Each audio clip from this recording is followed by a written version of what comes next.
ladies and gentlemen, we are going to get started here. So if everybody can please find your seat.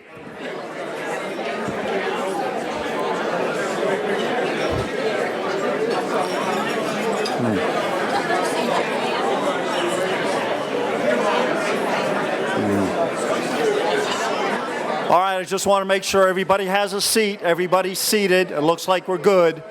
Looks like we're good as far as everybody having a chair. Okay.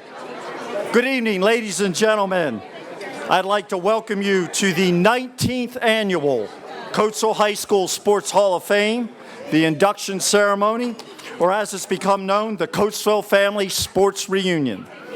My name is Scott Kershey, and I'm the current president of the Hall of Fame Committee, and I will be your master of ceremonies for this evening.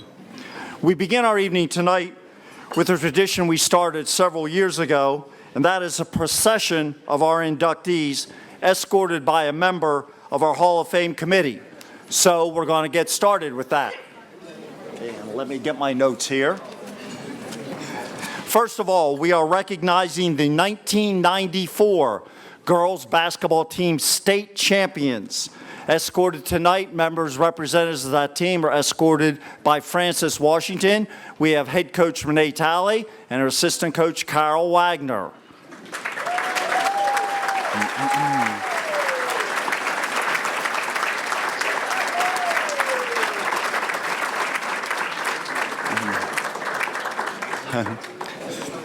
Next, we have our Max Stuber Award winner.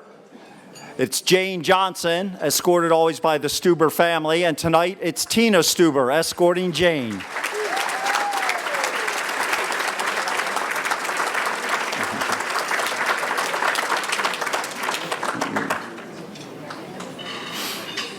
Our first of our regular inductees tonight, athletes, Jerry Rubincam, escorted by John Gathercole.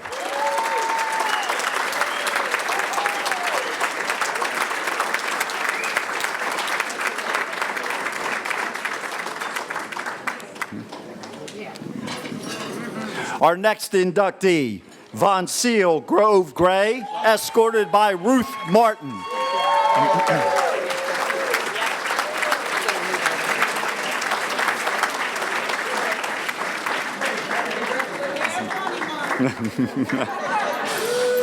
Our next inductee, Stephan Lewis, escorted by Jeff Chalfant.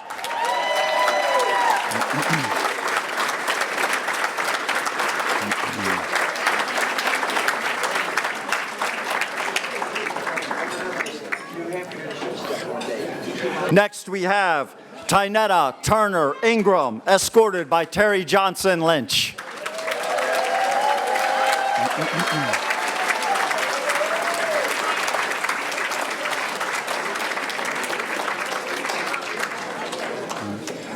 Our next inductee is Erik Morris, escorted by Dr. Horace Voncille.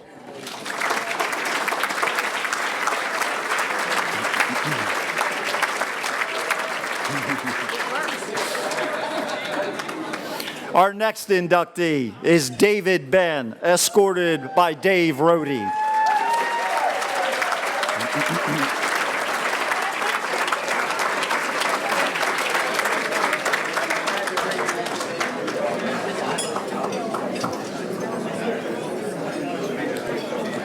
Our next inductee, Mike Rissell, escorted by Bill Richards.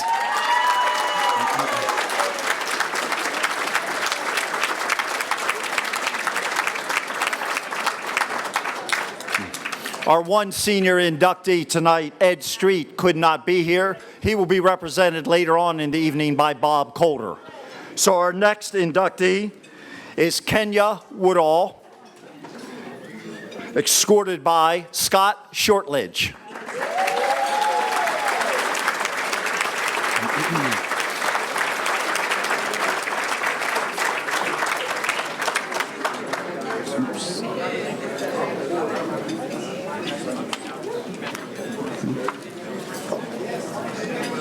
Our next inductee is Sean Schellenger, represented tonight by his parents.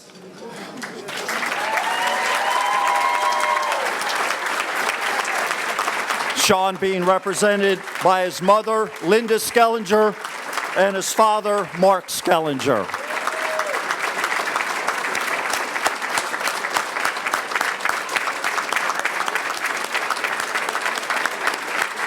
Escort was by Gary Gill of the committee. And finally, our final inductee, Ryan Shaver, we have in the program, if you note, special recognition. Ryan also can't be here tonight, but I will explain his very unique circumstances later on in the evening. So there are your inductees for this evening. I would now like to introduce Tina Stuber, who will give our invocation for tonight. Tina. It's a privilege for me tonight to give the invocation in honor and memory of Marty Connor. Let's pray. Giver to all things, as we come together tonight to celebrate the annual Coatesville Sports Hall of Fame winners, we reflect upon the many talents you have given us. Help us, Lord, to remember that it is our responsibility to use these divine gifts you have given us. Remind us what it means to be real winners in your eyes, to always do our best, to never quit the race, to respect our friends, family, coaches, and ourselves. May our friendships be strengthened and our lives broadened. Lord, as we gather for this banquet, we remember those souls we lost this past year. We hold dear in our hearts the memories of Marty Connor, William Clinton, and Jean Bernight. These men embody joy, love, and a dedication to sports and life. As long as we live, they too will live, for they are a part of each of us. And now we give thanks for this special time and for the food we are about to eat. Please bless it to our use and guide us so that we may be the best we can be. In your name, amen. At this time, following our old tradition that we've always done, I would ask everybody to please rise, face the flag, and we're going to do the Pledge of Allegiance. Then after the Pledge of Allegiance, please remain standing as David Stuber will lead us in a verse of God Bless America. Are we ready, folks? I pledge allegiance to the flag of the United States of America and to the republic for which it stands, one nation, under God, indivisible, with liberty and justice for all. And now David Stuber will lead us in a verse of God Bless America. Ladies and gentlemen, let's sing this one loud and Coatesville proud so all of our loved ones can hear us. God bless America, land that I love. Stand beside her and guide her through the night with the light from above. From the mountains to the prairies, to the oceans, white with foam. God bless America, my home, sweet home. God bless America, my home, sweet home. Thank you very much, David and Tina. As I joked to Tina previously, it took three of us to replace Marty Connor. Marty Connor used to do all three of those things. It only took three of us to replace him. As Tina referred or mentioned in her invocation, we've had a few sad events for our Hall of Fame during this year. Since our last banquet, Marty Connor, who was our first president, an inductee into the Hall of Fame, and used to do all these services for us in the banquet, has passed away. Marty was here last year, did his thing for us, and a month later passed away. So we remember Marty Connor. Also, Jean Bernight, Gene Bernight was Mr. Hall of Fame for Coatesville. He was one of the founders of the Hall of Fame. He and Marty Flynn founded this organization. We gave them a Founders Award a few years ago. Gene was not in good health for a while, passed away very shortly time ago, and was totally planning on being here this evening if he could make it. He is represented here tonight by his wife Janet and other members of his family. Also, Marty Connor is represented here tonight by his daughter Patty as well. And finally, we lost Bill Clinton. We lost Bill Clinton, that Tina referred to, Uncle Bill to Tina and David, who was in our first induction class. Bill was here all the time, and his wife Ginger is here this evening. We recognize her, okay? So we want to recognize these losses we had in our committee over the past year.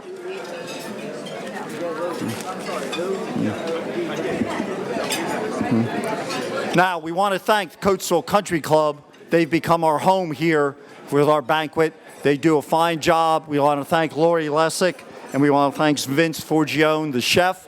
We have a very, very special announcement to do. Tonight is the Country Club event manager, Lori Lessick's birthday. She is here working tonight on her birthday, the biggest event of the Country Club every year. We greatly appreciate her being here. And Lori, if you would please come up front, we have something for you.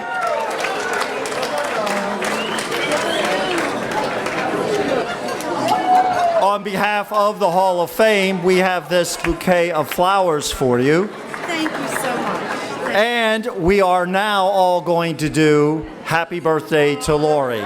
Everybody ready? You get it started because I can't sing. Ready? 1, 2, 3. Happy birthday to you. Happy birthday to you. Lori, make me Happy birthday, dear Lori. Happy birthday to you.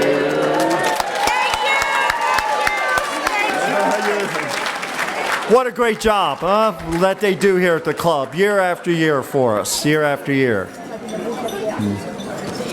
Okay, we're going to get started here with our ceremonies. As they're serving dessert, we want to get going here.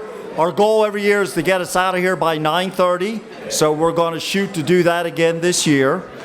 Before I begin, I have some people I need to recognize who are here in attendance tonight. First, Dr. Tashner, Superintendent of Schools of Coatesville School District. Just raise your hand, Dr. Tashner. Brian Chenger, Principal of the 910 Center. Brian. Matt McCain is here, the Athletic Director for the Coatesville School District. Matt is here tonight. Rob Fisher is here. Rob is a member of the school board. He is also on our committee. Rob is on the Hall of Fame committee. And last but not least, and I have to do this properly, the Honorable Harry Lewis, State Representative, Coatesville High School graduate, and member of the Coatesville High School Sports Hall of Fame. Another update I want to give. Last year at the banquet, if you remember, we recognized the young man who was working as a server here, John Clifford. John was on the Coatesville football team last year. If you remember our banquet last year, the night before, Coatesville had just had a dramatic win over Downingtown East. John had an interception, caught a pass. Well, I'm very proud to announce that John Clifford is now Midshipman John Clifford at the United States Naval Academy. A fine young man and a good example of what Coatesville student athletes can be. Also, I want to reiterate again, this whole event here tonight is possible because of the vision of two men, Gene Bernight and Marty Flynn. Gene and Marty, who founded this organization, are the reason we are here tonight. It was their vision, their idea. I'll tell you a story Mike Logue told us the other day at the meeting. When Gene and Marty started this, they made a comment, if we can have this banquet for 5 years, we're doing good. This is number 19. Next year will be number 20. I think we far exceeded what Gene and Marty had in their mind, but this was their vision. This is what they wanted for Coatesville. And look at this gathering tonight. 300 Coatesville folks here, 300 of us, as always. Okay, we're going to get everything started here. For our team recognition, this is the 8th year we've done team recognition, recognizing a team for their accomplishments. Right now, we are going to be honoring teams that were state champions or state runners-up. So even after tonight, we have multiple teams, both boys and girls, to honor. At this time, I'd like to bring up the Vice President of the Hall of Fame Committee and the person in charge of our team recognition, Jeff Chalfant.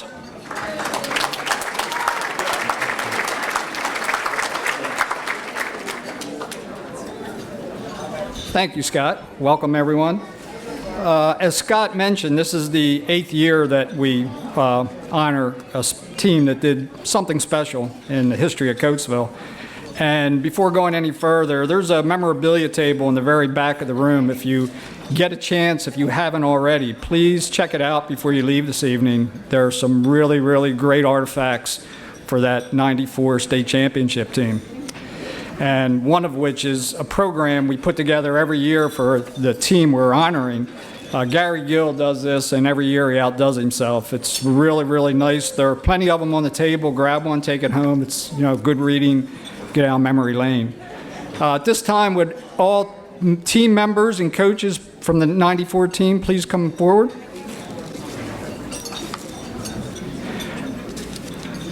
I was looking through the booklet last week when we were putting it together, and one thing that was pretty amazing, the state championship game against Altoona, Coatesville was losing by 11 points at halftime, and they ended up winning by 10 points. So that's one heck of a second half. So at this time, there's no better person to speak on behalf of the team than the coach and Hall of Fame member, Renee Talley.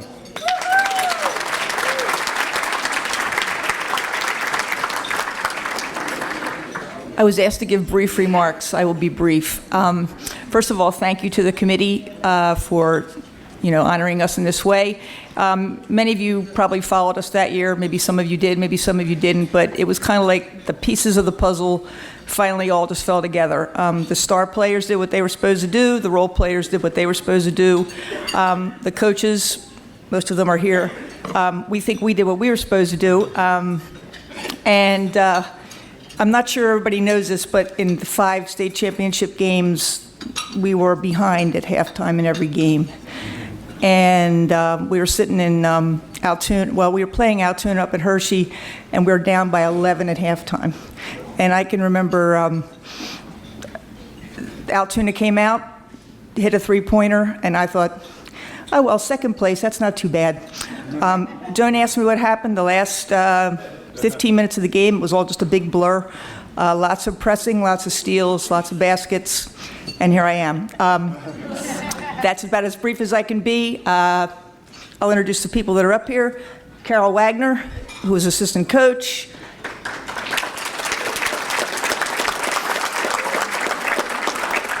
And her niece, Carrie Wagner Spitz, who was our manager. Jane Johnson, best statistician in Chester County. And our 9th grade coach, Ruth Martin. And Becky didn't get up here, but she was the one that pieced us back together and iced things and took care of us. And before I sit down, I just want to recognize Tynetta Turner. Congratulations on your induction tonight. I coach girls with more ability, but no one who ever worked harder. So congratulations. Thank you.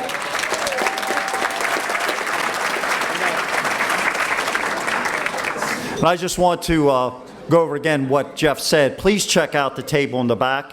Again, I want to thank Gary Gill who puts together the booklet and does a great job. Please check out, there are plenty of booklets back there. Grab one. Take one of those booklets and look at it. It's really well done.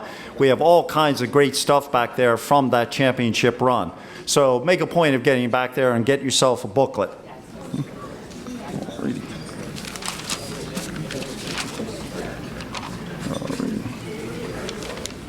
Oops.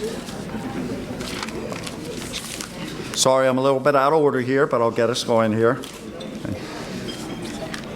There we go. Okay. Our next award is the Max Stuber Award. And I just want to say that as the years go by and memories fade and new people come into the Coatesville School District in the Coatesville area, I think it's important to remind people about Mr. Stuber and why we have this award. Mr. Stuber was inducted into the first class of our Hall of Fame as a swimming coach. He was then the longtime athletic director at Coatesville High School, fondly known by everybody as Dad. That's just what everybody called him. He bled red and black. Red and black meant everything to Mr. Stuber. Upon his passing, it was decided to create an award in his memory, and it's for dedication and service to the Coatesville School District athletics. The Stuber family has always been greatly involved with this and supports our award. They're here again tonight. And now I'd like them to come up here and present the Max Stuber Memorial Award for the year 2018. Stubers.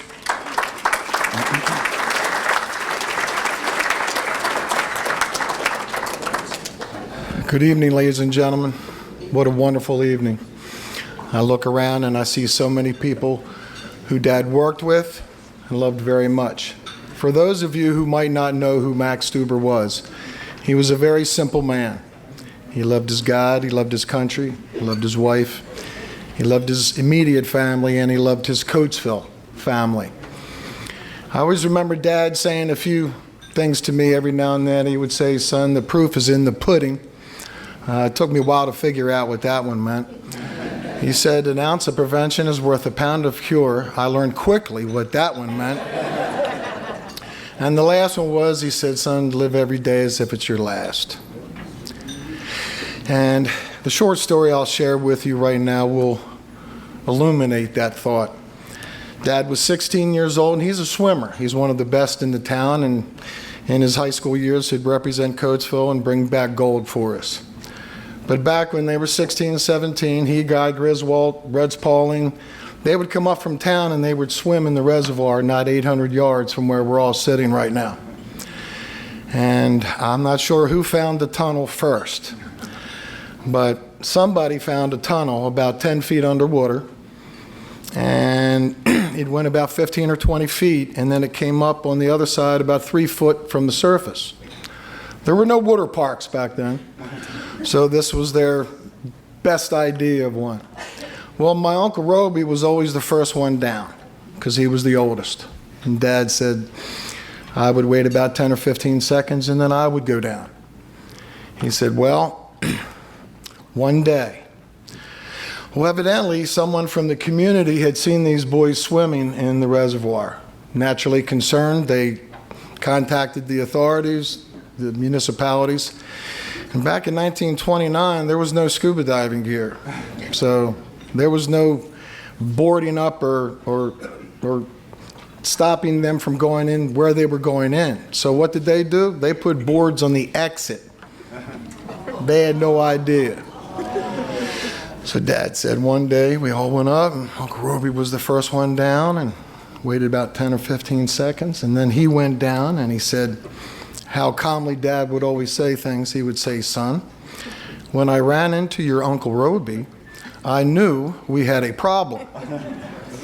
Well, I'm standing here and telling you the story. I've given away the ending. But needless to say, Dad and Uncle Roby turned those boards into a toothpick factory and lived to tell the tale. And just imagine, and it's hard for me to be able to imagine, a world without a Max Stuber in it. Live every day as if it's your last. It's especially meaningful for me this year to present the Max Stuber Memorial Award because I know the person receiving it so well. You can see in the bulletin, I'm in church, in the program Janie has a very extensive bio, but I didn't want to refer to that. I just wanted to refer to some special things that I know of Janie. We share a special history. We both graduated from Cash in '72. We both sang in the Meister Singers and played in the school orchestra. And we both began our teaching careers side by side, second grade at Kings Highway Elementary School. When I was communicating with Janie to get some ideas from her, she also wanted to share that my father taught her brother Rudy how to drive, and Janie then in turn drove my father to the meetings the last several years when he was unable to drive himself but would not miss a Hall of Fame meeting. As you can see, our connections were very unique and very significant to me. Jane knew since third grade that she wanted to teach, and she's been blessed to stay on that path throughout her whole adult life.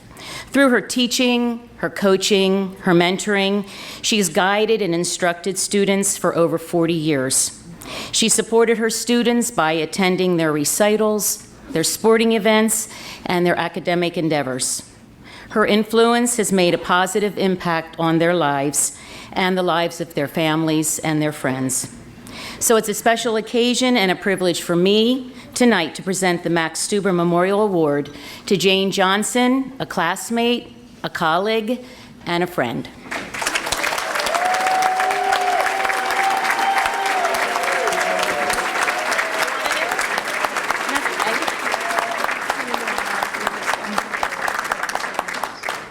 Good evening. I am extremely honored to be receiving the Max Stuber Award. Receiving this award would not be possible without the inspiration I have received from my seniors and colleagues for whom I have the deepest respect and from whom I have derived the strength to challenge myself. I take it not a coincidence that God placed my path to include people like Pop Ransom, the first recipient of this award. I was blessed to grow up with community leaders like Anita Anderson and Sarah Proud in my church. Harry Lewis gave me my first job as a teenager and ended up with Al Black and Earl Johnson as bosses. And I worked for the parks. Those years rotating as an instructor at the 4 area parks were instrumental in my life, providing experience with diversity and strengthened my urge to teach. I do have to share that working in the West End Park during the mid-'70s was no joke and quite a challenge that taught me valuable life lessons. The opportunity to teach for 33 years for the Coatesville Area School District allowed me to fulfill many goals while engaging with the youth of our district. It's been real journeying with mentors like Renee, Carol, Scoogie, Becky, and Chuck Carroll in the sports world, Gene Eggleston, Lynn Scheller, Billy Reeves, Gerald Dager in the music world, just to name a few, but all have impacted my life. Thank all who have supported my endeavors with the church, sports, and through music, and permitting me to work with your children. I thank my family for the gift that has been instilled in our hearts and continue through my son with his endeavors with Coaching Victory. I want to thank my husband, Al Ray Johnson, for his patience and willingness to share me with my community for the past 20 years. And in closing, I'd like to again thank the board for this recognition and congratulate all the 2018 inductees being honored tonight. Thank you.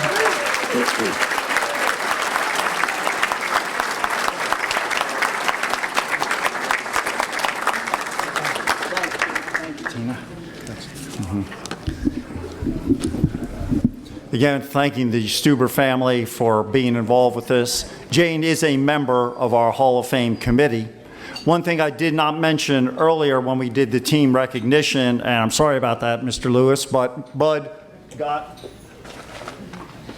citations here for the 1994 team coming from State Representative Lewis's office, so we will be giving these out to the members of the 94 team. But Harry came through, as always, and supporting the Coatesville community. I forgot to mention that earlier, but I wanted to acknowledge his support of our foundation here and this tonight.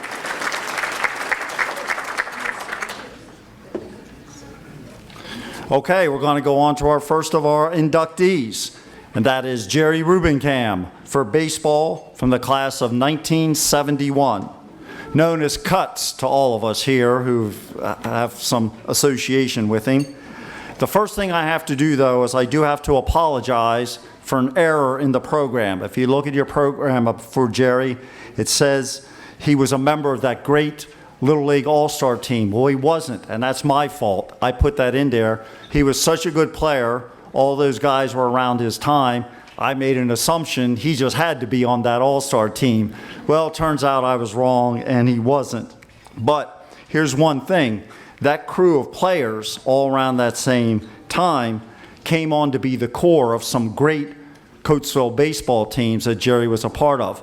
Bobby Irvine, who's in our Hall of Fame, Greg Jemison, who's in our Hall of Fame, Dave Mark, Greg Eisenhart, Wimmy McInerney, names I can remember, Jerry, Rubincam, were all around that same time. They all came up to Coatesville and had great success at Coatesville High School. So my mistake, but he should have been on that team, or what can I say? So Jerry joins Bobby Irvine and Greg Jemison in the Hall of Fame. They had, like I said, in 1970 and 71 at Coatesville High, they had very, very good baseball teams. As a hitter and a fielder, it's hard to top what Jerry did. When Paul Schellenger, his coach and another Coatesville High School Hall of Famer, says he was the best natural hitter I ever coached, that covers it all. And it says a lot about Jerry's talent. He is a physical fitness fanatic. Jerry is graduated from Coatesville in 1971. He could come up here and play ball and do anything he wants because he's still playing softball to this day in the softball league, and he's been never stopped playing baseball once he got out of high school. You can see in the program, American Legion ball and various softball leagues and everything like that. So, without any further ado, I present for induction into the Coatesville High School Sports Hall of Fame, Jerry Rubincam.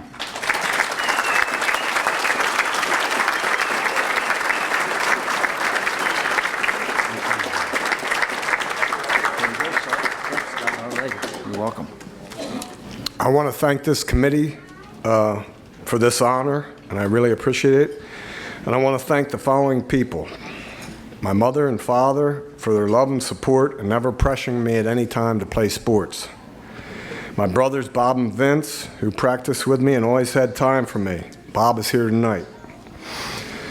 My coaches from Farm League through high school, especially my American Legion coach Gene Patton, who was a magician with a fungo bat. And high school coach Paul Schellenger, who threw about 100 miles an hour, just seemed like that, but especially before the Chessmont Championship games. He was really amped up. Both were professional ball players, and it doesn't get any better than that. I have always loved playing baseball and had a lot of great teammates through the years. And I'd also like to thank Jerry Flynn and John Gathercole for doing the research for my nomination, and Rob Fisher for submitting it. Thank you, guys. You're true friends. Thank you.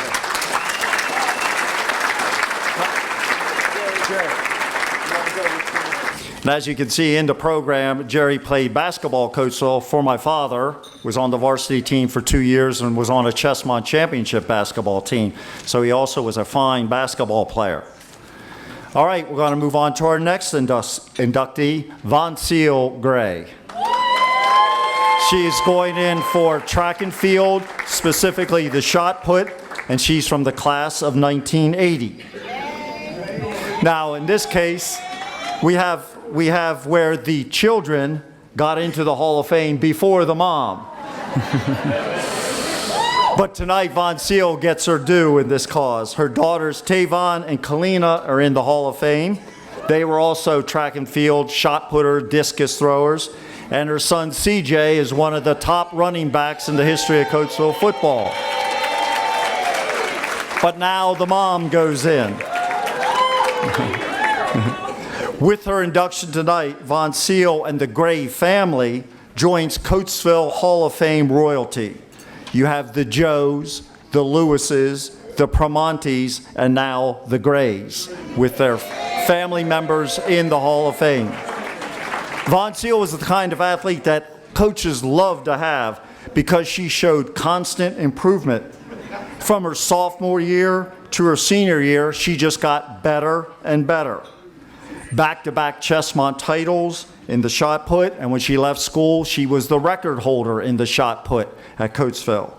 One honor in there not to be taken lightly is the fact that she was invited to compete in the Penn Relays.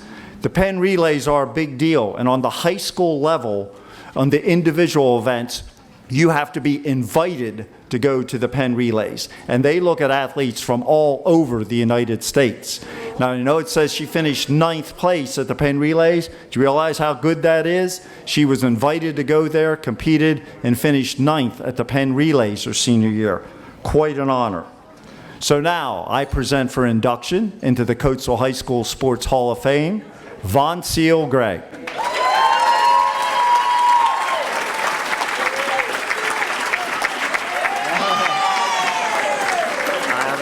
For you.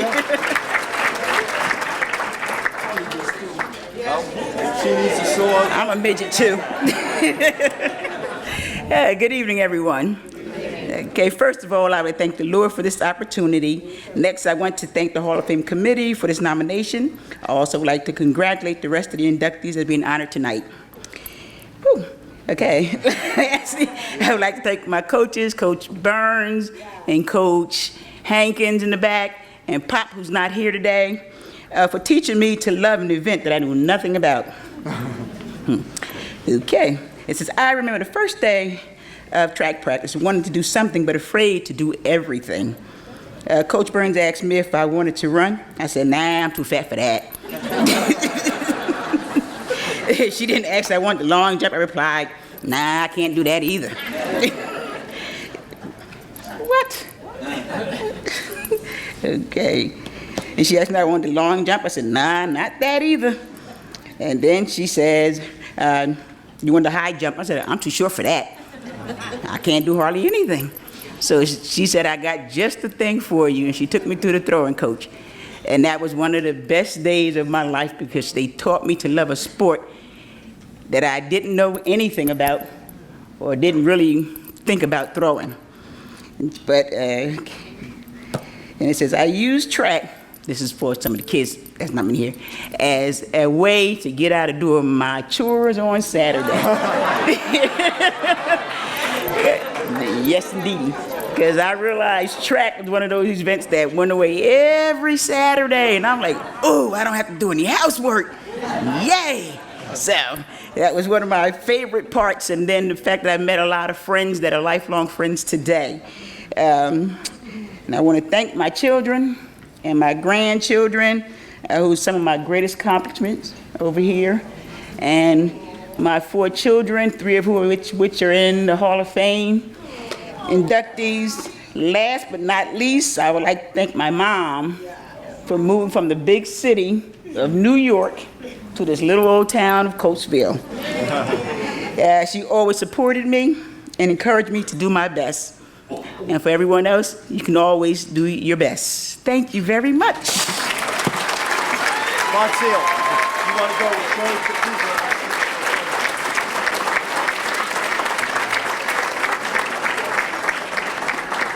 Now that's what I call somebody happy to be in our Hall of Fame. How about that speech, huh? Was that great? I just want to take a moment here to recognize some special people. Many of our past inductees from the Hall of Fame are here tonight because it's important to them. They come back every year. We get multiple former inductees who come back year after year after year. We have athletes, we have coaches, we have former Max Stuber Award winners. They're all here. These are people you see with the white flowers. Our inductees got red, they're white. We have 25 former inductees here tonight. So at this time, I ask all of our former inductees into the Coatesville High School Sports Hall of Fame to please stand so you can be recognized. All of our former inductees.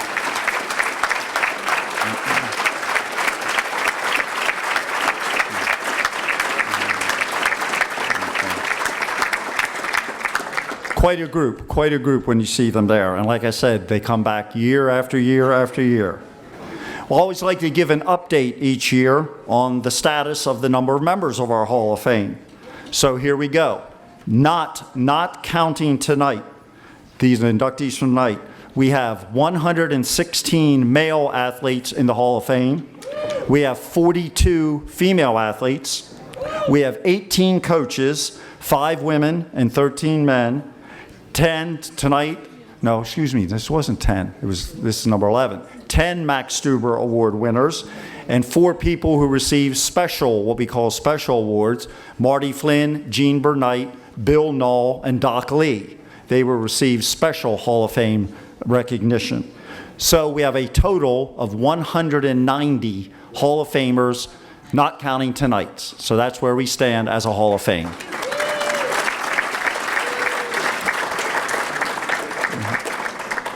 On to our next inductee, Stephan Lewis, football, class of 1999. We have a great history of outstanding running backs here in our Hall of Fame, from the 4 Joe brothers to C.J. Gray to Mark McWilliams to Scott Flynn, and many of our old-timer categories were 3 sport athletes who were great running backs. Stephan Lewis now takes his rightful place with these athletes. All you have to do is look at his statistics that we have in the program and see the honors he won during his senior year. One thing I want to point out, Stephan was just not a one-year wonder. We concentrated on what he did his senior year because those statistics were so outstanding. But he had a very good junior year. He was a starter as his junior year, I believe, with 17 touchdowns and won all-league honors and everything like that. But his senior year was so great that we just kind of said, well, let's put in what he did as a senior. 4 kickoff returns for touchdowns. After 2, why did they keep kicking to him? You would think the other teams would learn. Stephan was also a member of the varsity basketball team at Coatesville. And then he went on to the University of New Hampshire. And to say he had a good career there would be a gross understatement. Record setter, All-American, and a finalist for the Walter Payton Award. That is the Heisman Trophy Award of the 1AA division. And also, while he was there, his offensive coordinator was Chip Kelly. Chip Kelly was Stephan's coach while at the University of New Hampshire. Nice little touch there. Not so much for Eagle fans, but... And he's now, of course, at UCLA. So, I present for induction into the Coatesville High School Sports Hall of Fame, Stephan Lewis.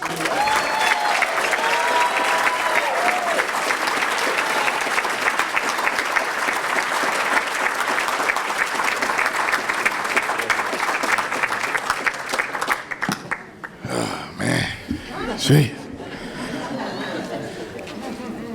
Everybody come up here, got stuff written down. I said I'm freestyled and forgot everything I was going to say.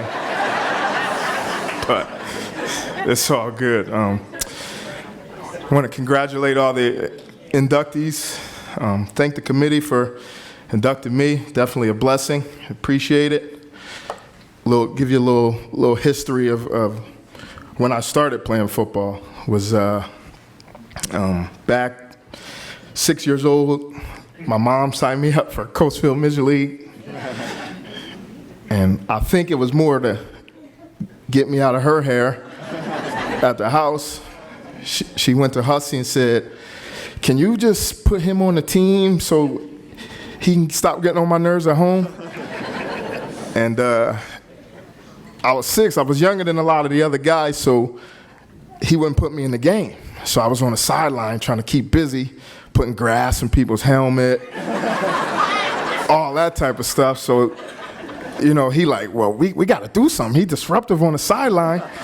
So he put me in the game. And then he's like, I should have put you in 5 games ago. I couldn't get you off the field. Couldn't get me off the field. I was running all over the place, having a good time, and fell in love with football. The rest was history. Continued middle school, high school, end up going to college, playing football, play a little bit of professional football, Love every minute of it. Studied Barry Sanders growing up, Walter Payton. My teammates in college used to call me Sweetness. So definitely a blessing. But I think football has taught me a lot about life and, just about family. And I think that's important. I want to also, real quick, before I go on to thank some people, I want to recognize the Schellenger family. Sean was a good friend of mine, great athlete, and a even better person. And he'll be missed. He'll be missed for sure. I want to thank my family. I think I learned a lot from watching my brother and sister fight, like legit fight. My mom come home, asked me what happened, and I tried to explain it the best I could, but I mean, windows broken, all that stuff. I want to thank my brother and best friend Bub back there for all the competitions throughout the years. Him trying to beat me in races and all that good stuff. I know we only got 5 minutes, but I'm almost trying to beat me in races. Skug, in basketball. Real quick Skug story too. It was one practice. We messed the locker room up. So Skug come in the locker room. We're not bringing the ball out to practice. We're running the whole practice. So we get out there. We run for an hour and a half. I'm winning every sprint, and he's still yelling at me, "Stephan, what are you doing?" I'm like, "Skug, I'm winning every sprint." So after practice, I go into his office. And I'm like, "Skug, why are you always yelling at me, man?" He sit down on the chair. "You need to worry about it when I stop yelling at you." So, I think that just a lot of things that taught me through the years, but I'm a firm believer in there's no one man better than the team. And I think I'm up here getting this award, but this is a team award for all my teammates in the past that have blocked for me or whatever they've done. Just I'm a big team guy, and I'll accept this award for our team. Thank you.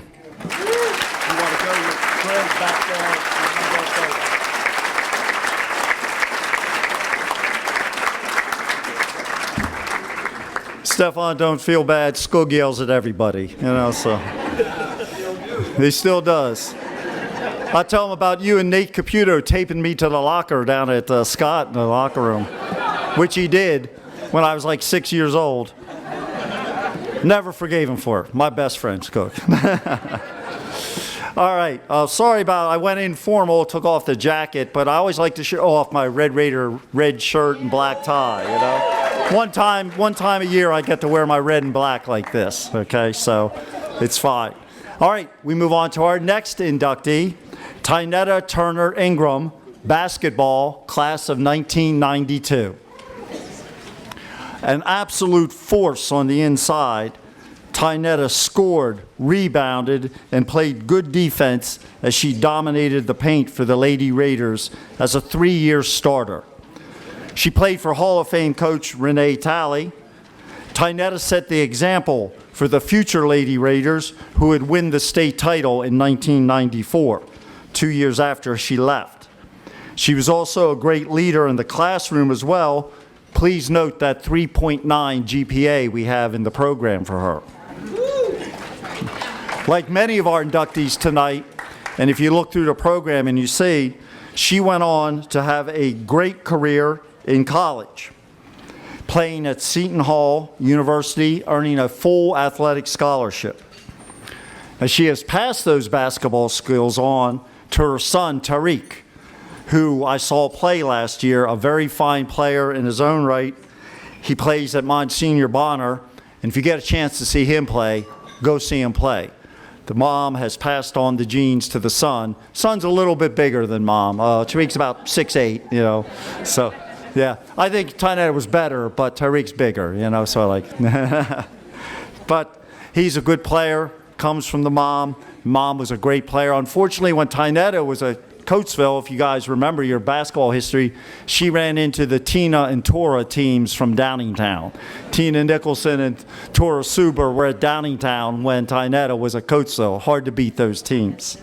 So I present for induction into the Coatesville High School Sports Hall of Fame, Tynetta Turner-Ingraham.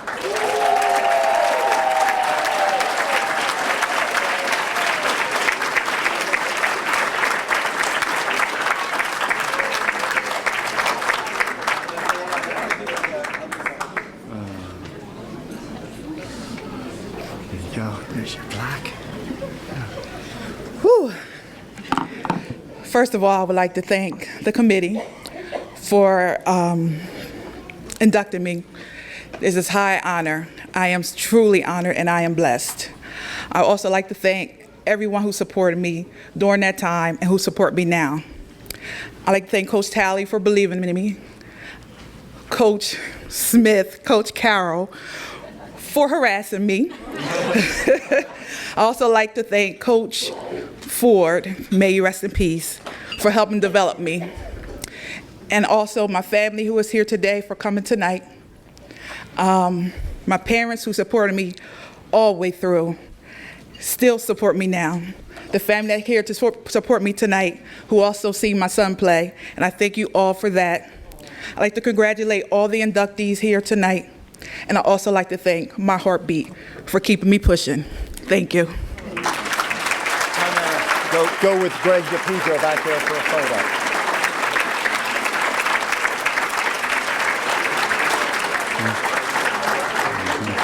Now, in case you're wondering, you see the photo plaques up here. We're giving plaques out to each person as they come up.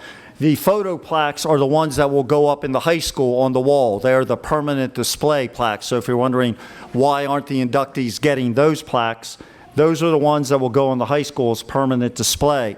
Pretty nice plaques up there, and that's why we wanted to have them here so you could see them, but that's what the photo plaques are. They're the ones that'll go on display. So that's what those are about there. Our next inductee, Erik Morris, swimming, class of 1993. Okay, I said I wouldn't just read what was in the program about our inductees tonight because, you know, everyone can go through there. But will you please take a look at Erik's accomplishments while at Coatesville? His is one of the more shining examples of the term student athlete I've ever seen come through our school. I want to give some credit here to Ray Lease, who was his swimming director at Brandywine YMCA. Ray is my classmate from high school. I didn't even know he was involved with the swimming program until a few years ago when he would start coming to these banquets when his swimmers were going in. Last year, about a month after our banquet, we had inducted two of his swimmers. And so it's a month later, and I run into Ray, and I said, Ray, what swimmer are we missing in the Hall of Fame? Who do we not have in who should be? And in 0.2 of a second, he said, Erik Morris. I mean, instantly, Ray said, that's who you have to take in. So we got together with Dave, his brother, and a few others, and we put together a resume for him and put him in, and in his first year on the ballot, he was inducted. So I give a little shout out to Ray for letting us know about that, because he had not been on the ballot until this year. I'd also like to mention in the program, if you see, that Erik was the winner of the McDevitt Award. Don't underestimate what the McDevitt Award is for high school athletes in Chester County. That is the highest honor given in the county for a student athlete. I don't know that too many Coatesville athletes have ever won that award, but Erik did his senior year. And also you can see his accomplishments did not end at Coatesville. Like, again, many of the athletes were inducted tonight. He went on to have a great college career at the University of North Carolina. Very stellar career, being captain there, championship teams. Sorry, Erik, I'm a Duke fan, but, you know, Coach K, you know, what can I say? Sorry about that. But very proud, very honored. I present for induction into the Coatesville High School Sports Hall of Fame, Erik Morris.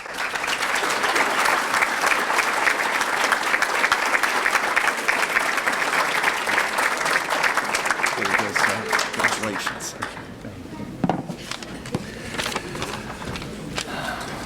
Thank you for that.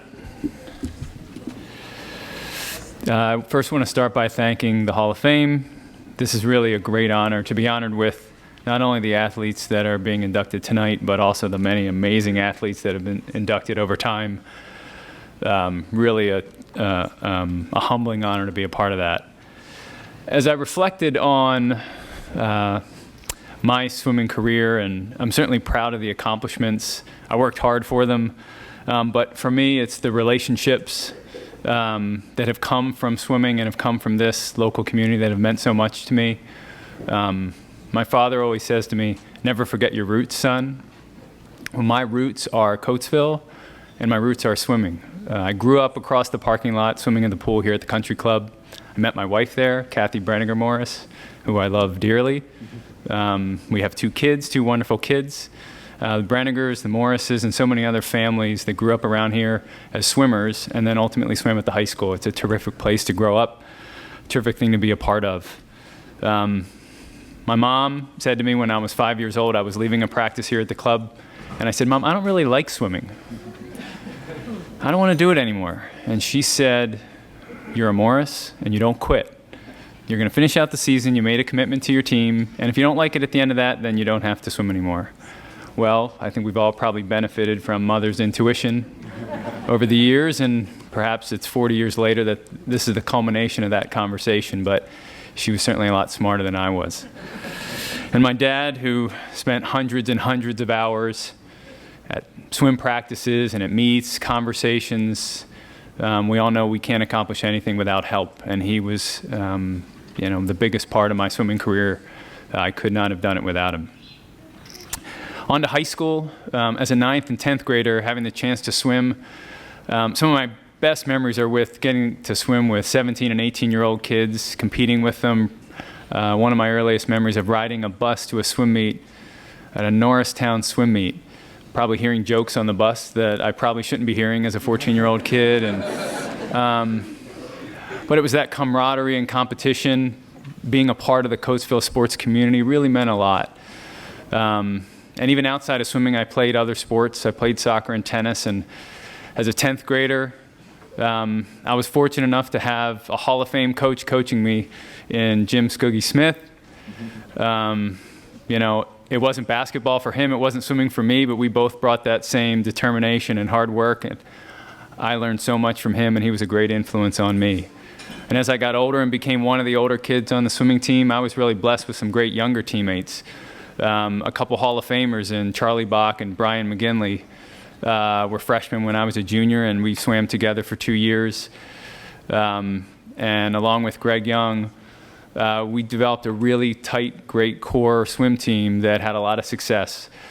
Our coach, Mike Randler, who had been my longtime coach here at the country club, and then became our coach came back to coach us at the high school. And together, the 4 of us plus him, he really gave us the confidence that we belonged with, not only in the Chesmont League, but around the district, around the state, that we could be successful and we could swim with these other big programs. And we did a pretty good job. And thank you, Coach Randler, for that. North Penn, who had dominated the district for so long and won all the relays, we took them down for a couple years. And then there were a lot of great Coatesville teams that came after us that kept that going. And finally, one other thank you that I want to make. That Norristown bus that I was on, that swim meet, we won that swim meet, by the way. And the next morning, I opened up the paper, and the headline in that paper said, "Morris Brothers lead Coatesville to victory." And as a 9th grader, to have the opportunity to swim with your older brother, somebody who you looked up to, while I never would have told him that at the time, but who I look up to more now than I did then. Somebody who's dedicated his professional life and life in general to this school district and the athletic program, to the Mike Randlers who have dedicated lives to this program, to the Scoogie Smiths, and so many others that are in this room. We as Hall of Fame inductees have been the beneficiaries of that selfless dedication, and those are the real people that should be honored. I'll certainly accept it on their behalf, but it really is for all of us athletes that benefited from that, and not only got the sports guidance, but the life guidance from that. And I want to say thank you to all of them, and thank you certainly for this award. If you want to go with Greg DePietro there, to go downstairs and they're going to get a photo, okay?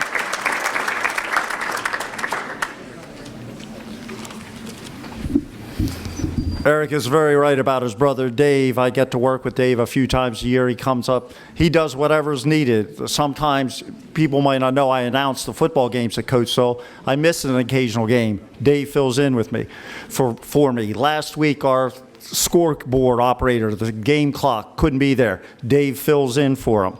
And he is, of course, still the swimming coach at Coatesville High School. So Erik's brother Dave is Coatesville through and through. He does everything that district needs, and he's very appreciated by the people who know him, believe me. Now, just quickly about nominations to the Hall of Fame. People always ask us, how do I nominate someone for the Hall of Fame? Where there's a page in your booklet, I think it's toward the back, maybe the next to last page, and it gives you some criteria for nominating someone for the Hall of Fame. And we're always looking for qualified nominees, always. Coaches, male athletes, female athletes, Max Stuber Award nominees, we're always looking for people. So we're looking for you saying, I think so-and-so should be in the Hall of Fame. Well, we need something in writing. We need you to write out something. Here's what they did in high school. Here's what their accomplishments were. Because please remember this, we are the Coatesville High School Sports Hall of Fame.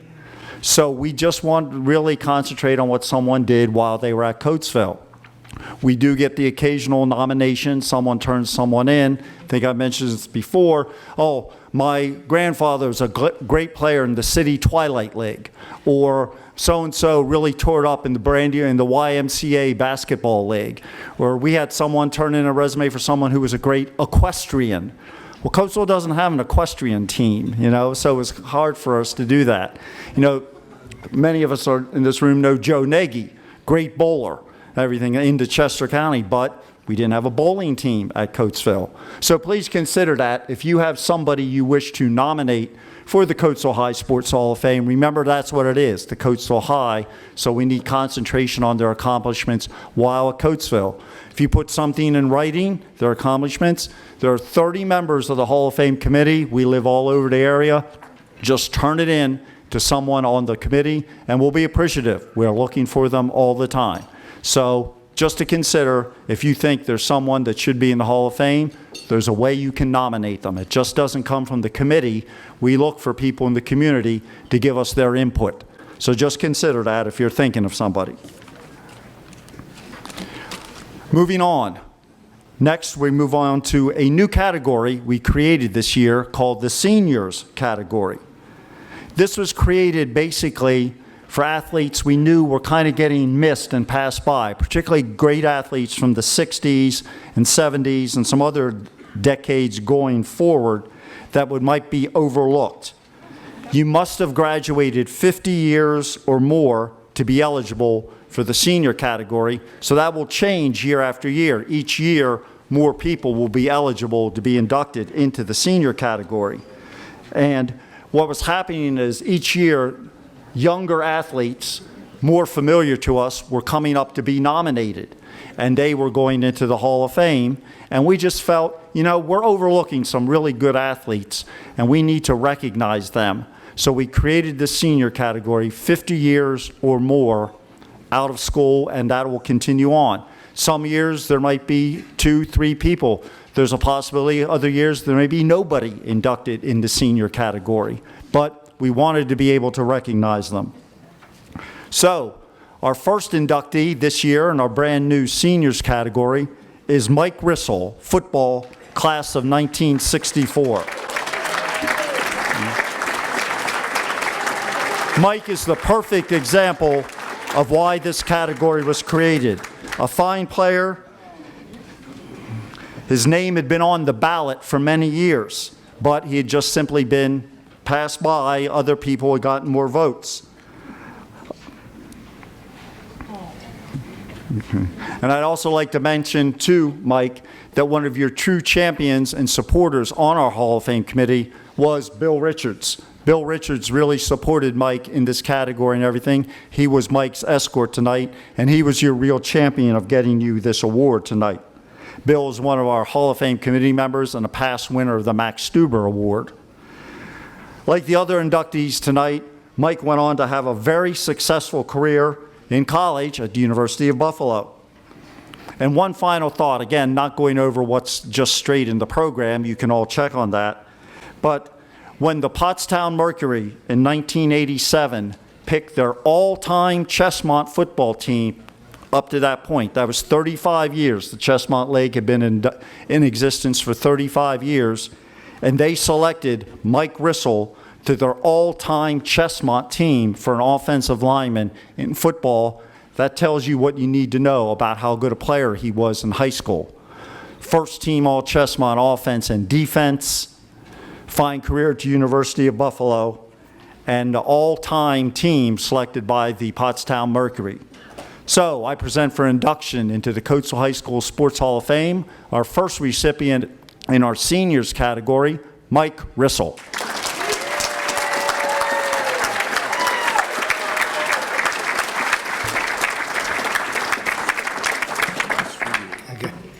Well, I thank the committee, and even if they have to create a new format to get me in, I appreciate it. But I'm a product of Coatesville. I went to parochial school. We didn't have athletic teams.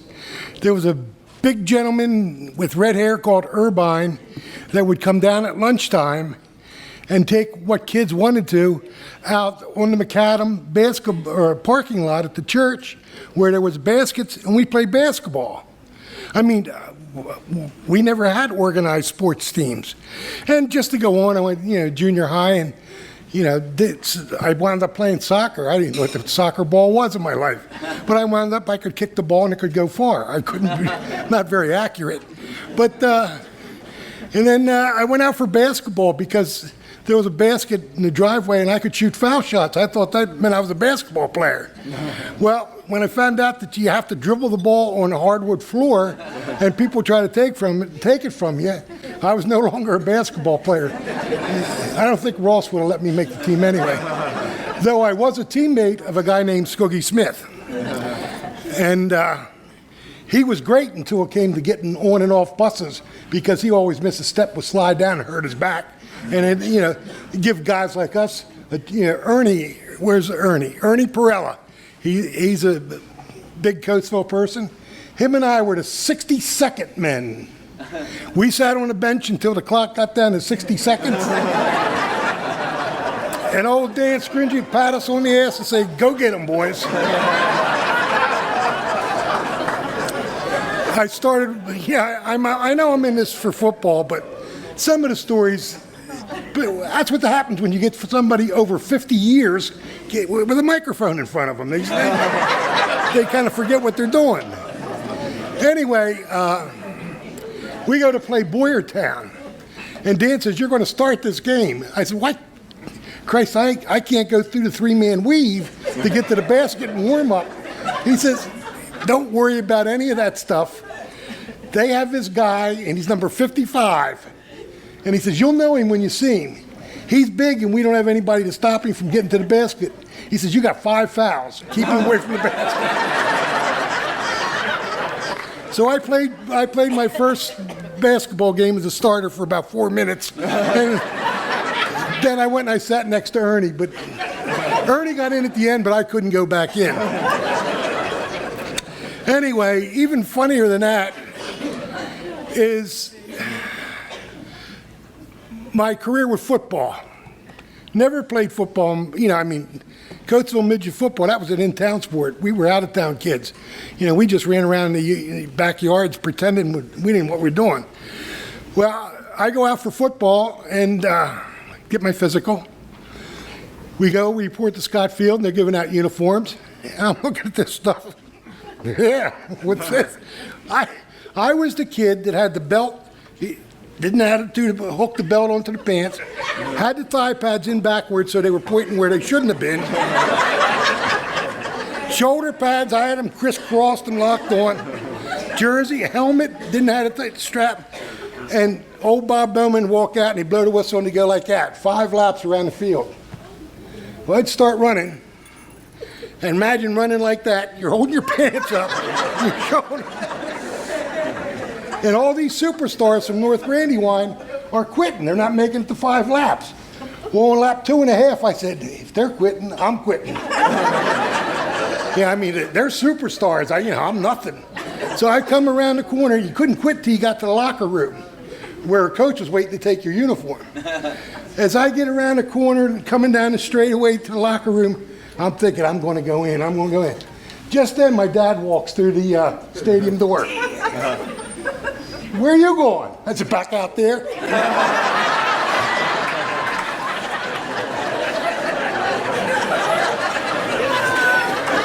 So what else could I do? And there I was. And, I know I didn't start out thanking my family, but John and Ann were great. My support over here, it's great. They always backed me in anything I ever did. I enjoyed it. Even when I coached at Downingtown, they rooted for me. So anyway, again, I'm thankful. I want to say personal thanks to Bill Richards, Al Black, Ross Kershey. I was through the javelin for him. Cal Bean. Anybody that I was involved with. Coatesville, at my time in the school system, was a whole system of mentors who went out, encouraged kids to play sports, not to quit, not to give up, because you never know when that opportunity is going to come for you to participate. Every coach I ever played for, wrestled for, ran for, whatever I ever did, I felt fortunate. I had something when I went to college that a lot of kids who were better athletes than me didn't have. And that's that support, that mentorship, that desire to exceed. And I thank all of those people and all of you in this room, whoever attended a Coatesville High School event, know what support and mentorship is. And continue to give it to all the young kids that are coming up today, because they have a lot more distractions to deal with than we did as kids. Again, thank you. Thank you for me. Go with Greg DePedro for a photo.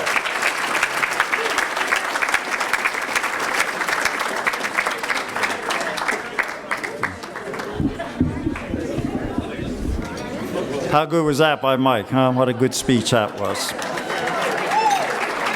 Think he's appreciative of being a member of the Hall of Fame? Shows you.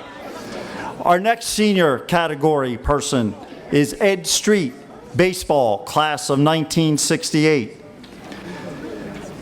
Ed lives in Tuscaloosa, Alabama now, and he could not make it here for the banquet tonight, unfortunately. But one thing you can, again, read in the program about what he did, but one thing I do want to mention, you look at his senior year, and you see he was 6-2 as a senior. You know what his 2 losses were? 1-0 to John Matlack twice. And all of us in the room who know about John Matlack and his major league career know what that meant.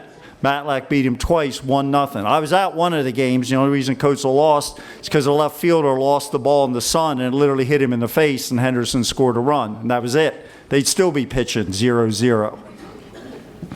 Ed was so highly regarded as a player coming out of high school that he was drafted by the Cincinnati Reds.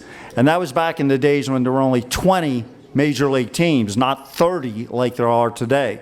So he was drafted right out of high school. Fine player in his high school career.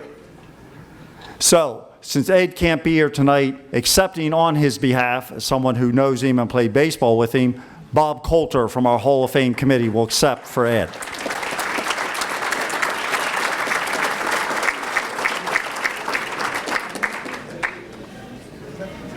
Thank you, Scott. Thank you, Scott. Let's get this down here. I'm not as tall as you are. Yeah, when Eddie was nominated and he sent his information into myself, he asked me if I would accept for him. I said it'd be my honor.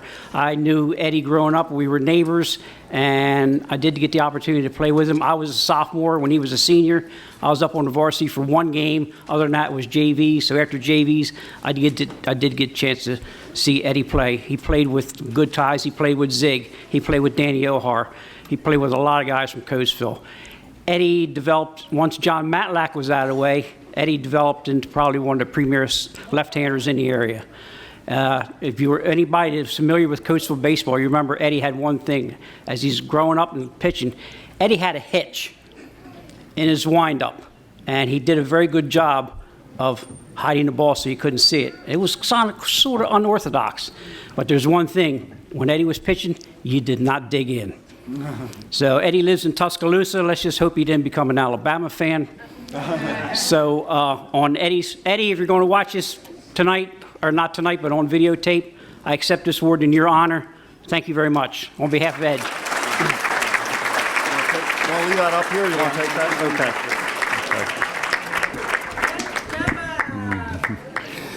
Sorry about it. If you're looking through the program, you might have realized I kind of missed someone. Sorry, David. But I got my sheet here. I got it back in order. Our next inductee, David Ben, basketball, class of 2004. Putting it very simply, David Ben just looked like a basketball player. With his long arms and his speed and his quickness and jumping ability and smooth moves, coming from a basketball background myself that I have, I would just say, watching him on the court, that's a basketball player. That's what basketball players look like out there. Whether it was sticking a jump shot in your face or finishing off a fast break with a slam dunk, getting a rebound or a steal, he was always a factor on the court. He played in the state championship game as a freshman. He played JV ball as a ninth grader, but Skog brought him up to the varsity team for the district run and the run through the states. And when they got to the state title game in a very tight competitive game with Schellenger, David got in the game as a ninth grader, seeing significant minutes during that game, which tells you what kind of talent he had. After that, it was 3 years as a varsity starter. He played on championship teams as a 10th and 11th grader, teams that went into the state playoffs, scored over 1,000 points in his career at Coatesville, and was the recipient of many honors for all league and all area. You can see in the program he went on to Kutztown University, where he had, again, like many of our athletes tonight, a great college career. Some of you in the room know that I'm a big booster of the Westchester University men's basketball team. So I got to see David play against Westchester U twice a year and sometimes in the playoffs. He did put in his resume that he sent in for us that his career high at Kutztown was 38 points against Westchester, but I just kind of left that out of the program. I don't know, that just didn't make it in there for me. But he was a great player at Kutztown. You can see in the program what he accomplished there. When he graduated, their all-time career scorer. So, right now, it's my honor to present for induction into the Coatesville High School Sports Hall of Fame, David Ben.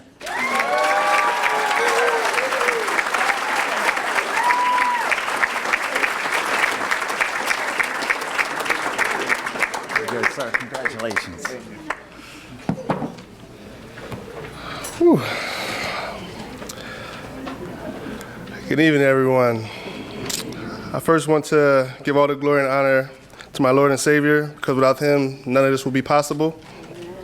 Secondly, my wife, Crystal, for always being there and supporting me, especially through this process. I know I'm a handful, and I thank you for that. My mother, there's so much I could say. Like, you never missed a game, no matter the distance, the time it started. She was always there, and always supported me through anything, the outcome, and I just thank you for that. And I can't forget my sister. She already let me know. Thank you. Without her, Skook would have had a field day with me. I'd have been late to practices, and she could help me out through that. But I just want to say I love you guys. But my whole life has been based around sports. Sports paved the way for me. College came through sports. I invested my life into sports. I seen the world because of sports. I'm thankful that I married into a family who loves sports just as much as I do. But growing up in a small town like Coatesville, it's rough. It's one school with so much talent. So you gotta work hard just to be better than the next person. For me, it all started as a kid. I say I was around 6 or 7. My cousin Leon would come down from Ohio, and he would always get me and my cousin Brooks to go to Benner Elementary with him to go play in the courts, 2-on-1. He was 4 or 5 years older, so of course, we were losing. But he always said if we win, he's gonna take us to Hennessy's to get some ice cream. So, as a kid, you love ice cream, so we would try our hardest, never could beat him. To me, I didn't like that. So I started playing basketball more.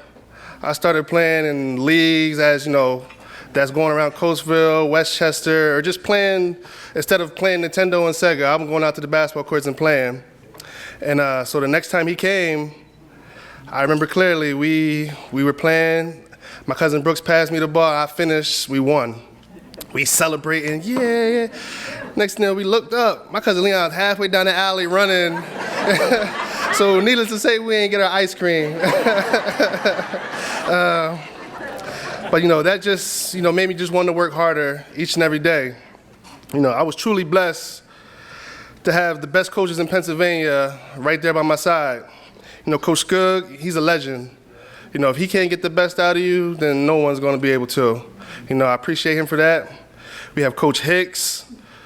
He'll have you up 6 a.m. in the mornings, running the hills, working on your game, while everybody else in my age is sleeping in the summer, having fun. I'm working hard. Coach Rhodey, I can't forget you. You're like a father figure to me. You helped me through so much in life. You were there for me, whether it was staying late for practice to get shots up and you rebounding, or coming in early and doing that. And I want to say you guys are, greatly appreciated. I can't forget about my teammates. I never had brothers growing up, blood brothers, but through basketball, I met a lot of people that I can consider my brothers from here on, and I couldn't do anything without them. Like I said, it's a team game. I'm thankful for you guys. To the Hall of Fame committee, thank you for the selection. It's like the icing on the cake for me. This is where I started at. And now this is the last award I'm gonna get as a, athlete. But thank you. And lastly, to all my family and friends who were here supporting me, supporting us tonight, thank you. It means so much. And even for those who aren't able to be here, I just want to say thank you, and I know you wish the best for us. Thank you. Dave, you want to go with Greg DePedro back there for a photo, okay?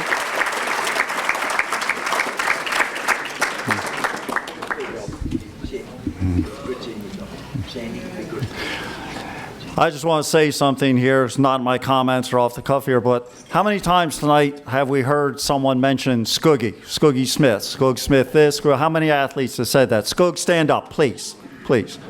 Jim Skuggy Smith, Coatesville, in his red jacket.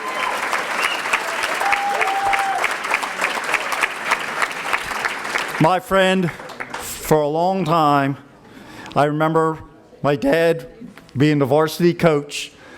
Skug was my hero. I was like 7, 8, 9 years old. Skug was playing basketball at Coatesville, the best guy ever. My dad came home one day, he told me he had cut Skuggy from the squad. I started to cry. He was joking, he wasn't serious, but he said, oh, I had to cut Skuggy today, and I started to cry. I said, no, I'm joking. Skuggy's still on the team. Skuggy's my buddy, and everybody loves Skug. And everybody, you hear how many times, like I said tonight, have we heard his name mentioned by people up here. I have a big thank you to make to our Hall of Fame committee, because we are a committee. You see me up here, there are 30 of us on the committee. We do this is our 19th banquet. We do this because we love Coatesville, and we love Coatesville athletics. I have to thank some people. Jeff Chalfant, my vice president, who takes care of the ads, the patrons. the team recognition, and the vice president of the committee. Terry Johnson Lynch, who is our secretary, keeps us in order, takes the minutes, gives us excellent, you ought to see the minutes she prepares for each meeting. I mean, they're like, congressional record type things. They're just so neat and organized and precise. She keeps us in order. Gary Gill, our treasurer, and so much more. Hard to describe to you folks what Gary Gill does for that committee. The recognition booklet back there is his project. He keeps the books in order. He's one of those people that's like, what do you need? What can I do? What can I do? If he was just our treasurer, he'd do a great job. But there's so much more that he does, and we're appreciative. Our banquet chairman, Mike Logue. Mike puts this banquet, works with the country club every year. It's not easy. We had Lori Lessick up here early. We drove her crazy this year because we kept changing the number of people at the banquet. I think we started out, we told her, oh, it's going to be 280, and then it was 285, and then it was 298, and then it was 302. And it's just, in the last 5 days, I think we changed the number on her 6 times. But that's Mike and our committee working with them, and they really, do a fine job for us. He doesn't like to be recognized, but he's getting his name mentioned. That is Doug Haight, and Doug does the program. Doug puts the program together for us. Another Coatesville guy. Doug's a teacher at Coatesville High School. He is, as all of us know who graduated, Doug is now the current editor of Teleria, the yearbook. Doug does Teleria, the yearbook for the high school, teacher of the high school, works in the press box with me at football games, Coatesville High grad. All he wants to do is serve Coatesville. So that's what Doug does for us. Our plaques tonight, photo plaques, award plaques. Frank Mashuli, new to the committee this year, and Danny Jones, who's been on the committee for a few years now and is in our Hall of Fame. That's their project, putting together the plaques. Everyone else on the committee that jumps in for this banquet. I can mention them all. I just wanted to make sure I mentioned those people's names because they are completely instrumental in the success of this Hall of Fame and this event we put on every year. Okay, we're going to move on. Next inductee, Kenya Woodall, track, class of 2012. As I like to say with this group of inductees tonight, and the hits just keep on coming. So now we move on to Kenya. I don't think she knows it, but this year, Kenya, you were a unanimous selection to the Hall of Fame. You received every single vote that was cast. In her first year of eligibility, this was her first year she became eligible, and she was a unanimous selection. But I will tell you that last year, Sheena Crawley, who went in, was a unanimous selection also. So that's back-to-back years. We've had a female track athlete be selected unanimously for the Hall of Fame. Okay, let me give you, as again, you can look in the program and see her statistics, and like I said, I don't like to repeat it, but I'll give you my memory of Kenya. And she went to the state meet, okay? She did not win the 100 meters at the District 1 meet. And she got to the state meet, and she made it to the final in the 100 meters. And she was not the top seed in the finals of the 100 meters at the state meet. Gun goes off, they go down the track. I swear 6 runners came across the finish line at the exact same moment. You talk about a blanket finish, it was that. So of course they have to go to the photo finish. And I'm watching this on PCN, the cable network, they're showing it live. And there was a delay, there was a good delay, about a minute, minute and a half. And then finally he said, the announcers goes, oh, they gave it to Woodall. And I got so mad, like they gave it to Woodall? What, the judges got together and had a vote? It's an electronic timing device. They looked at the photo and Kenya won the event. Yeah, but I'll never forget that. Oh, they gave it to Woodall. No, they didn't. She won it. Well, how do you get so photo finish? Yeah, because it's a photo and they look at it. Then after that, she went on and won her specialty. As we all know, her great specialty was the 400 meters. Then she ran on 2 relays on that day. 2 individual events, 2 relays. Both of the relays placed, and she led her team to a state championship. And that group will get recognized here in a few years as we recognize our state title teams a few years away. But that 2012 Girls State Championship track team will be one of our team recognitions coming up in the future. Again, like so many of our athletes, if you check in the program, she went on to have a great career in college at the University of Cincinnati. So I present for induction tonight to the Coatesville High School Sports Hall of Fame, Kenya Woodall.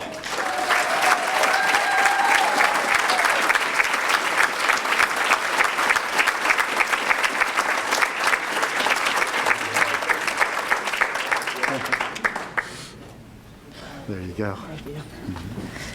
Okay, I don't have nothing written down, but I'm thankful for the committee and for my coaches, Coach A, and Coach Smith, and Bottoms, and Henry, who's not here, for putting up with my nonsense, because I had a lot of it and I still got a lot to give. About that race that he was talking about, fun fact, I told Coach A I wasn't going to run the 100. He's not a man of many words, but his face said everything.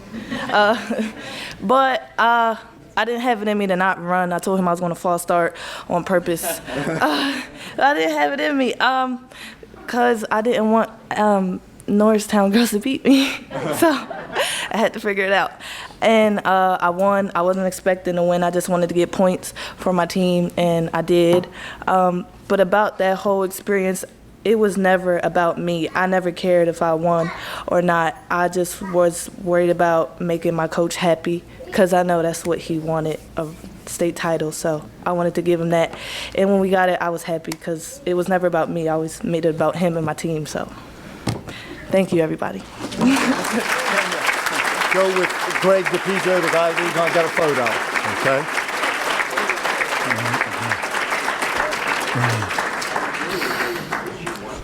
You should have seen her run the 400 meters, folks. Look at her, that long, lanky athlete. You should have seen her run the 400. It was great. No one touched her. Her senior year, I don't know, probably exaggerating. We always remember things differently. I think she won the 400 meters at the state meet by like 3 or 4 strides. It wasn't even close. She just ran away from everybody. She was a great 400-meter runner. Here's some other items I want to bring out about what our committee is involved in. Each year, the Coatesville School District gives out their awards to the Outstanding Male and Female Athlete Award at Cache. Now, we don't pick the winners. That's picked by the district coaches, but we do give the Cache Award that the Outstanding Male and Female Athlete wins each year. We've done displays of Coatesville sports history at several events, and in the year 2020, the Chester County Historical Society is going to be doing a display, a year-long display called A Century of Sports in Chester County. And they're going to be doing all communities and all sports. Well, our committee is going to be involved with that. We're already starting to think of things we're going to give them for Coatesville High athletics for a century of sports in Chester County. So we'll be involved with that, giving them memorabilia and other items like that. Now, next year will be our 20th annual induction ceremony. So we far surpassed that 5-year thing that Gene and Marty were talking about earlier. If we can make 5 years, we'll be doing great. Well, next year's number 20. And we're looking forward to that. And we're going to do some special displays here with all our past inductees. And we're also trying to get as many of our past inductees here as possible for next year. So to our past inductees here now and the people going in tonight, you know, we want to make an effort next year. Number 20, we want to make this special, and we want to get as many folks here. So just think about that. Put that on our calendar. And if you know other past inductees, let them know. Let them know about that. So we'd like to get them in there. So that'll be our special event for next year, number 20. Okay, moving on to our next inductee, Sean Schellenger, wrestling, class of 1999. Sean was voted in by our committee in April, and then we were all stunned by the tragic events of July. The attitude of our committee was he was voted in, and we're going to induct him if we have the support of his family. Well, I think as you can see tonight, we had the support of his family. He was a fine football player with just 1 year at Cache. Now, I've been the football announcer for 21 years at Coatesville High School, taking over from my father. And my first year of announcing games at Coatesville was the 1998 season.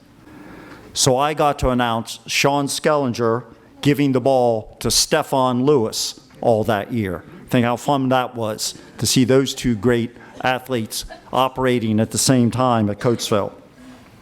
His 2-year career at Cache as a wrestler was simply put stellar. Sean is only the 6th wrestler we have ever inducted in our 19 years for the Hall of Fame. His name was on the ballot for a few years, and I'll admit that I was the one that was always a real champion in him. I always looked at Sean's stats, and I tried to tell the committee, we got to consider Sean Schellenger for wrestling. I really think he's worthy. And I say I pushed for him, but I was always advocating for him to be inducted as one of our inductees. So, I'm very proud to announce that I present for induction into the Coatesville High School Sports Hall of Fame, Sean Schellenger, being represented tonight by his family. His father, Mark, his mother, Linda.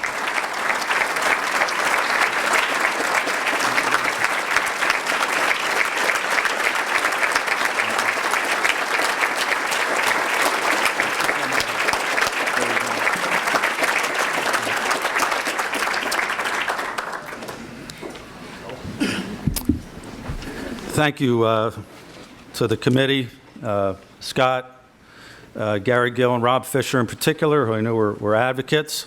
You know, our hearts are heavy and we're filled with sorrow, but we're also filled with a tremendous amount of gratitude. Excuse me. A tremendous amount of gratitude to Coatesville. Sean was only here for 1.5 years in school, and he came here from Great Valley, and at the time, a lot of people said to me, and I pushed for it, you know, why are you taking him to Coatesville, in a rather condescending manner? Well, this is why he came to Coatesville. Every single person in this room is why he came to Coatesville. He loved Coatesville. He considered himself a Coatesville kid. He knew about this, as Scott referenced, and he was very successful in business and received a lot of awards, including a CEO award and that plaque there. This award meant more to him than anything. Coatesville meant the world to Sean. He was a tremendous friend, and a lot of friends are here. He and Steph were a hell of a backfield. They were a hell of a backfield. That was a heck of a team. I remember John Barr was the coach, and they beat Bethlehem Catholic, was number 3 in the state, and John put in the paper, that's the best game a high school quarterback ever played for me.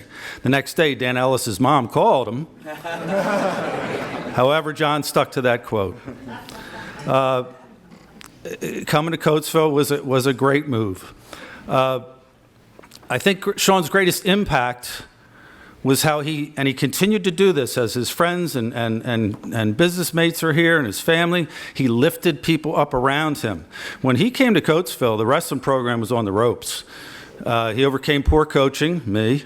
And, but my first year here, we had 6 kids on the entire team, and I know there were discussions to disband the program. I mean, it costs money. It's a public school district. Then Sean came, and the program immediately gained relevance, because he had a reputation. People knew who he was on the mat. There were a lot of kids that came out the next year. It was a good group that came up from the middle school. His impact on those kids remains to this day, including, I know at least 2 here today, Chris Walton, who's the superintendent here, and Jamie Gill, Gary's son. But his impact on those kids and showing them how to work hard, what the sport meant in a school, quite honestly, that didn't really care about the sport at the time. But then there were all of a sudden people coming to the matches to see this new kid who's throwing people all over the place.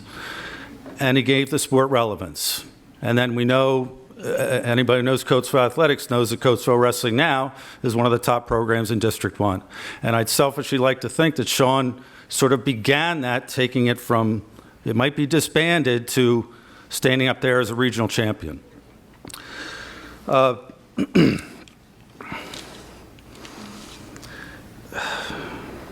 The education that he received at Coatesville, 2 teachers in particular, Mr. Kershey, who he was privileged to have in class. He comes home and, I got this teacher, Mr. Kershey. This guy's unbelievable. I hear this stuff. The education mattered. I'm an educator. He came to Coatesville for a lot of reasons. Diane Doherty taught him how to write, and he was able to take that to Penn State, where he got his business degree. He had an outstanding education and a tremendous experience here. He loved Coatesville. Friendships, tradition. You know, a couple of highlights, just a couple sports highlights. That is why he's here. The Carlisle tournament, his senior year. He defeated 2 state medalists. He won his 100th match, and I still remember we're in the locker room. He's going to wrestle this 2-time state medalist in the finals. And Sean and I are sitting there in the locker room, and this kid comes in, he's talking to his buddies, and he's been killing people the whole day. Oh, yeah, I got this kid from Coatesville in the finals. And Sean looks up, and that match did not end well for that young man. I have one other story to give you an insight into the type of human being he was. Besides, and it's been mentioned, what a tremendous friend he was. Jeff pointed out at Sean's memorial that, you know, if you needed a meal, Sean would feed you. If you needed a place to stay, you could stay with Sean. If you needed a job, he would hire you. No matter what you had done in the past, he would give you an opportunity. Coatesville gave him an opportunity. Jim Hudson was an English teacher he had. Jim made a little statement after Sean passed, remembering him in class one time. And Jim is talking about, you know, it comes up hermaphrodite. And he said, Sean leans back with that smile of his, raises his hand, Mr. Hudson, what's a hermaphrodite? And I'm trying to kind of say, how do I say this, you know, male, female, this and that. He said, Sean leans back again, smiles and said, geez, if I was that, I'd never have to leave home. But that was Sean. He was a little irreverent, but he was always respectful. And I want to leave you with this. He loved his mother. He loved his brother. There's a lot of pain, obviously, but that young man lived a great life, and this community was his community. And I thank the committee for recognizing that. If he were here, he would say to you that I love you, Coatesville. So I'm speaking on his behalf and saying that. Thank you.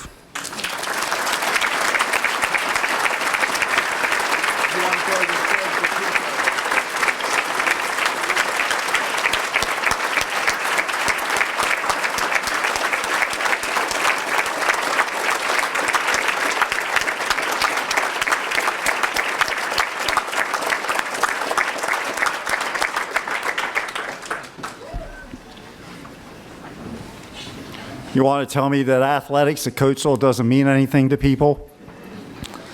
What an example that is. Our final inductee tonight, Ryan Shaver. Now, this is a little unusual situation with Ryan, and that's why we have special recognition in the program for him, listed in the program. He's a major in the U.S. Air Force. Guess where he's stationed? Alaska. So it was just not feasible for him to be here. In fact, he was recently deployed to South Korea. So he just couldn't make it here this year, but he was very honored about us inducting him. Now, what we've done is, he is in the Hall of Fame. His photo's in the program. We have a write-up for him. We have a plaque and everything for Ryan when he's able to make it. So hopefully next year, he's hoping he's going to be transferred to the lower 48 states and can make it to the banquet. So what we're going to do, and Ryan will let you know about this, and if you will get to watch this on 3C TV, Alray's network back there, in a couple weeks when it's available, we got your plaque. We got your photo plaque. You're in the program.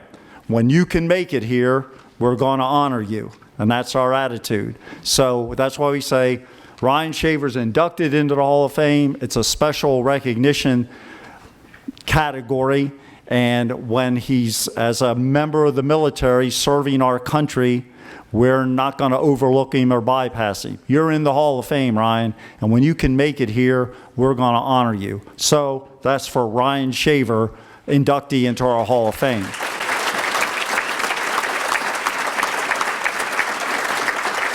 And I do have his email, so I'll send him an email telling him he can check 3C TV and see the ceremony tonight. So we're going to wrap up here, and here's some basic announcements toward the end.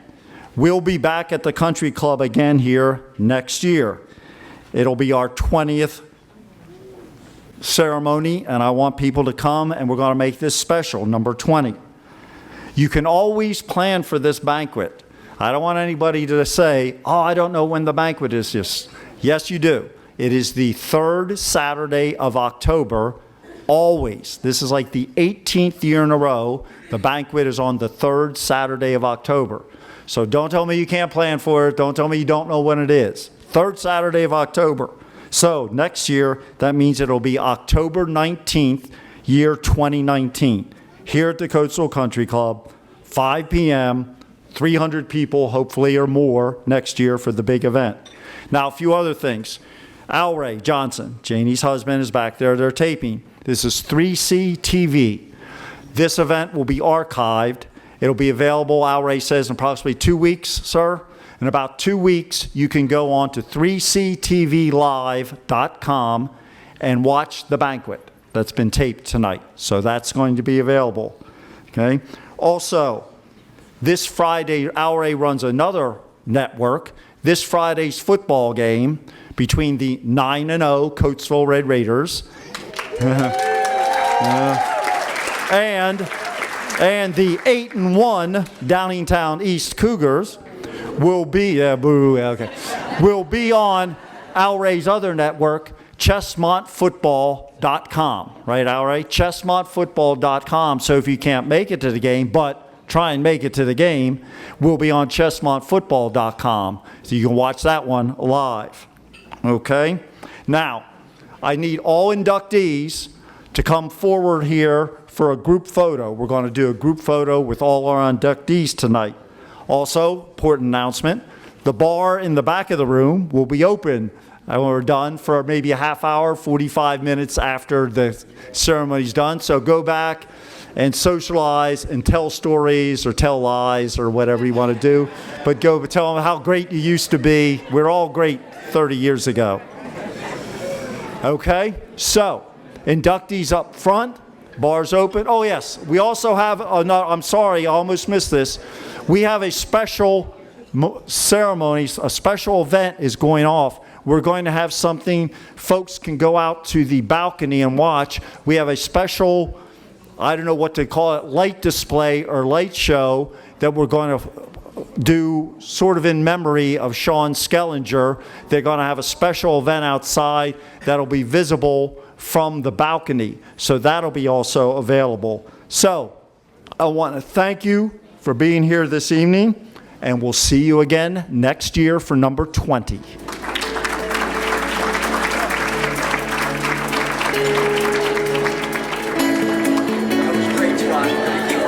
Yeah, it did. Great. Thank you very much. Good job, Scott. All right, thank God.